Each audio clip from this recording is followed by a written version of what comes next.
एक बहुत बड़ी न्यूज निकल के आ रही है, इंडिया में क्रिप्टो बैन हो सकता है। आरबीआई क्रिप्टो बैन पॉलिसी को सपोर्ट कर रहा है क्योंकि crypto and private stable coins financial stability के लिए रिस्क हो सकता है और इसके सपोर्ट में इनकम टैक्स डिपार्टमेंट भी आया। उसने कंसर्न जताया है कि जो लोग फॉरेन एक्सचेंज का इस्तेमाल करते हैं क्रिप्टो ट्रेड करने के लिए, क्रिप्टो होल्ड करने के लिए, उनको ट्रैक कर पाना बड़ा मुश्किल होता है। ऐसे में उनसे टैक्स निकालना आसान नहीं होता है और ये इंडिया के दो बड़े इंस्टीट्यूशंस हैं जो कि क्रिप्टो के अगेंस्ट हैं। ऐसा नहीं है, अभी फाइनल गवर्नमेंट का कोई भी जवाब इस पर नहीं आया है, लेकिन एक बड़ा कंसर्निंग पॉइंट है। 2013 से अगर हम डेटा आपको दिखाएं, 2013 में पहली बार ऐसा इशू इंडिया में रेज हुआ क्रिप्टो से रिलेटेड। इसके बाद 2017 में फिर से आरबीआई का एक प्रेस रिलीज आता है जिसमें फिर से वर्चुअल करेंसी के अगेंस्ट वार्निंग जारी करता है। फिर 2017 में मिनिस्ट्री ऑफ फाइनेंस डिपार्टमेंट का जो है अपडेट आता है कि भाई वर्चुअल जो करेंसीज हैं इंक्लूडिंग बिटकॉइन, ये बड़ी रिस्की एसेट है, इनसे दूर रहना ज़्यादा सही है।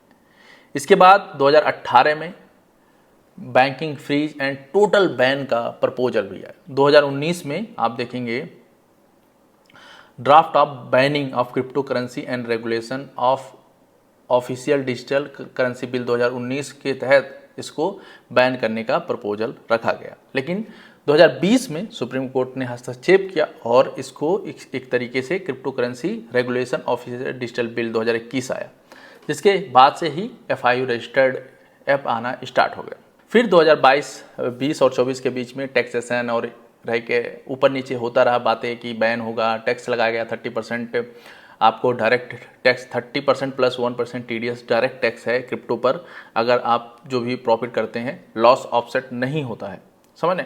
अब 2026 में फिर से ये शुरू हो गया है कि क्रिप्टो बैन होने वाला है इंडिया में। तो आप देखेंगे पिछले, अगर हम माने मोटा मोटी 13 साल हो गए हैं और 13 साल में कोई भी अभी कंक्लूजन निकल के नहीं आया है कि इसको करना क्या है। अभी कंप्लीटली क्रिप्टो एक ग्रे एरिया में। FIU रजिस्टर्ड ऐप है जिनका इस्तेमाल करके हम क्रिप्टो करेंसी खरीद सकते हैं, लेकिन क्रिप्टो की एक बहुत बड़ी प्रॉब्लम है, ये किसी के कंट्रोल में नहीं है। इंडियन गवर्नमेंट एक्सचेंजेस को अगर बंद किया जाएगा तो फिर जाके लोग बाहर के एक्सचेंजेस में क्रिप्टो खरीदेंगे और बेचेंगे।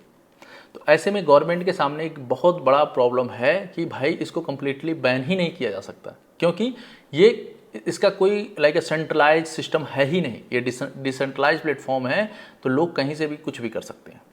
तो ऐसे में अगर क्रिप्टो बैन भी होता है तब भी बाइंग एंड सेलिंग चलेगी, ऐसा मुझे लगता है। और अगर बैन नहीं होता है, रेगुलेट होता है, तो मुझे लगता है कि वो ज़्यादा सही है मेरे हिसाब से। अब जो नए यूजर्स हैं, जो नए लोग हैं, ये सुन के थोड़ा सा डर रहे होंगे, भाई ये कोई नई बात नहीं है, ये बात बहुत पुरानी है, पुराने से चलते आई है, तो इसका टेंशन उतना ज़्यादा लेना नहीं है। जो भी होगा सोल्यूशन आपके सामने आएगा। ऐसा नहीं है कि आप अकेले हैं। करीब इस समय इंडिया में करीब 3.9 करोड़ यूजर्स हैं जो कि डिजिटल एसेट होल्ड करते हैं वर्थ $2 बिलियन से ज़्यादा का। इसके अलावा जो ट्रेडिंग जो पूरा इकोसिस्टम है वो $300 बिलियन से ज़्यादा का है। क्रिप्टो एडॉप्शन में इंडिया पूरी दुनिया में नंबर 1 पर है।